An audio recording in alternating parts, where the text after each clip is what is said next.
document. However, there are indications that the lawmakers may reject the proposed adjustments to the document sent by the executive 2 months ago. The Minister of Finance, Dr. Ngozi Okonjo-Iweala, insists the appropriation bill is difficult to implement without the proposed amendments. In this report, our business correspondent Esther Ubudaga sheds more light on the budget impasse. It all began in December 2012 when the National Assembly passed a 4.987 trillion naira budget into law. However, the document signed by the lawmakers was quite different from what the presidency had initially sent to them. The 2.41 trillion naira recurrent expenditure had been slashed by 100 billion naira to 2.3 trillion naira, while the capital vote was increased to 1.62 trillion naira from 1.52 trillion naira originally sent by the executive. These changes, among others, sparked weeks of friction between the National Assembly and the presidency, and the document remained unsigned. However, despite their differences and in a bid to bring the tussle to an end, weeks of talks followed, and eventually both sides reached a compromise and agreed on some amendments, while the budget as passed by the National Assembly was signed into law on February 26 this year by President Goodluck Jonathan. In March, the presidency forwarded a supplementary budget totaling 273.5 billion naira to the lawmakers for consideration. 2 months later, the National Assembly is yet to deliberate on that document, and they claim the document is still very similar to the one initially sent by the executive in 2012. The curious thing is that the amendment came like a fresh budget, I must tell you.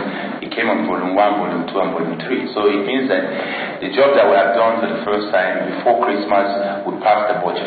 We're going to look at it, and I'm sure that we strongly believe that some of these issues, without being judgmental, are issues that have already been taken care of in the budget, and it might go back as it came. This development has unnerved the executive, and according to the Minister of Finance, the current budget, as passed by the National Assembly, is simply not implementable in its current form. The 2013 budget appropriation bill that was passed by the National Assembly, when the details came back to the executive and we went through, we found that there had been shifting of monies in the budget from one category to the other. That would make the budget very difficult for the MDAs to implement. It appears that many members of the National Assembly are not really aware of the true facts of the situation. So I do not understand how the executive can have sent back something, a new budget, or, the executive can be blamed.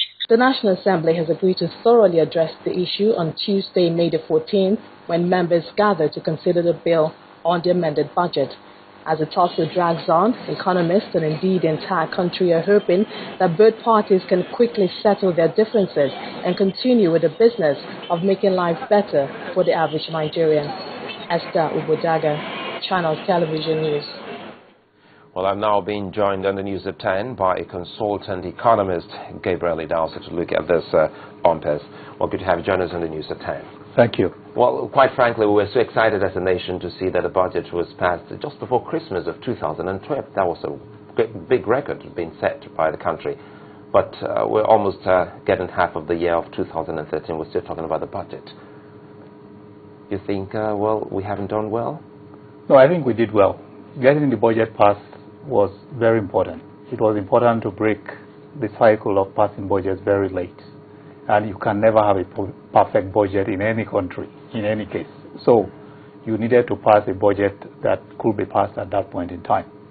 What was important, it was that the executive already gave advance notice that there are some issues in the budget that they had to accept at that time because the business of government must go on.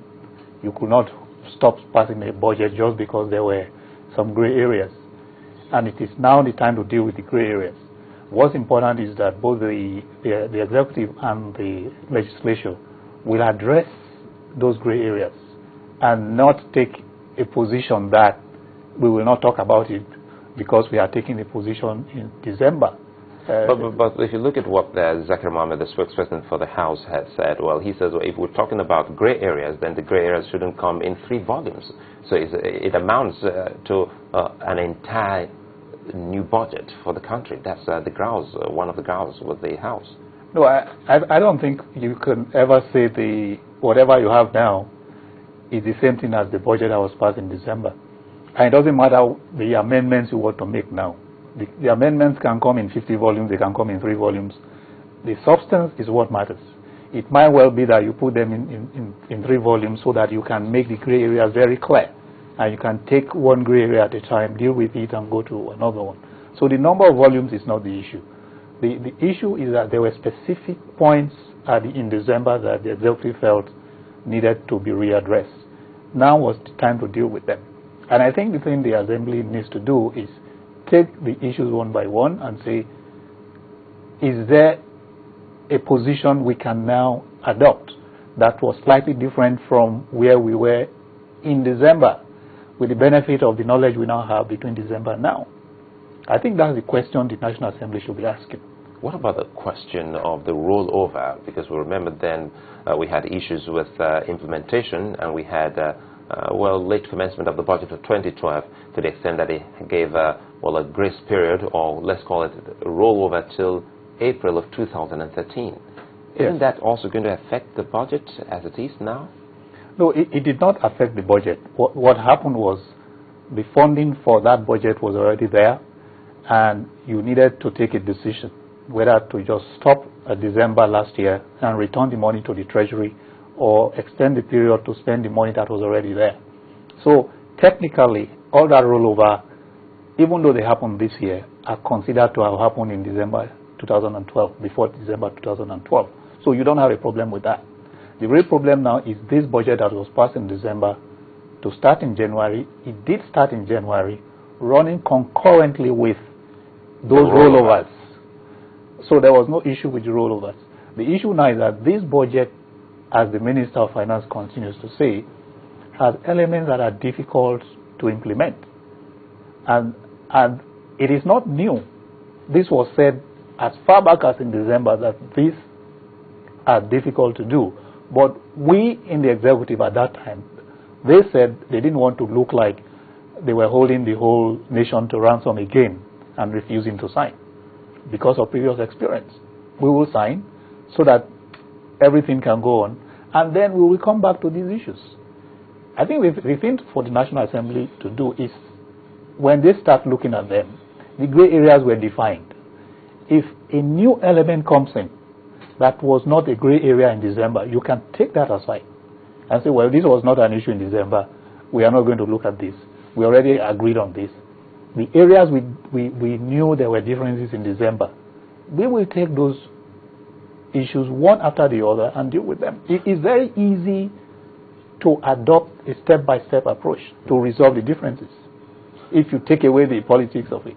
Well, we also remember the issue of the benchmark, which Esther highlighted in her report, with the federal government pegging the oil benchmark at $75, and for the National Assembly, they jacked it to about $79. And they say the nation should give them credit for that, because it has snowballed into helping us in our domestic borrowings. Well, I don't think you want to take credit, because everything was foreseeable. It was foreseeable that if you took 75%, there was going to be a gap. And the executive already knew that they would fill that gap. But if you now fill this gap by jacking to 79, then the executive did not need to fill the gap. So there's no credit to give anybody here. The important thing is whether the decision to jack it up was wise in the context of the trend. The important thing to note is the trend of the price of oil in the market this year, next year, and the year after. It is not the price today that is important. Well, very quickly, how do you think we can resolve this so that we don't get into any kind of non-implementation just the way it was with the 2012 budget? So it's easy. I think the thing is that, well, because everything tends to be politicized, everybody's making drama out of it. But really, if they go back and sit in the room and take these documents and say, okay, Chapter 1, where were we in December? Where are we now? Did we have an issue outstanding? No. Move on. Chapter 2, did we have an issue? Okay, let's deal with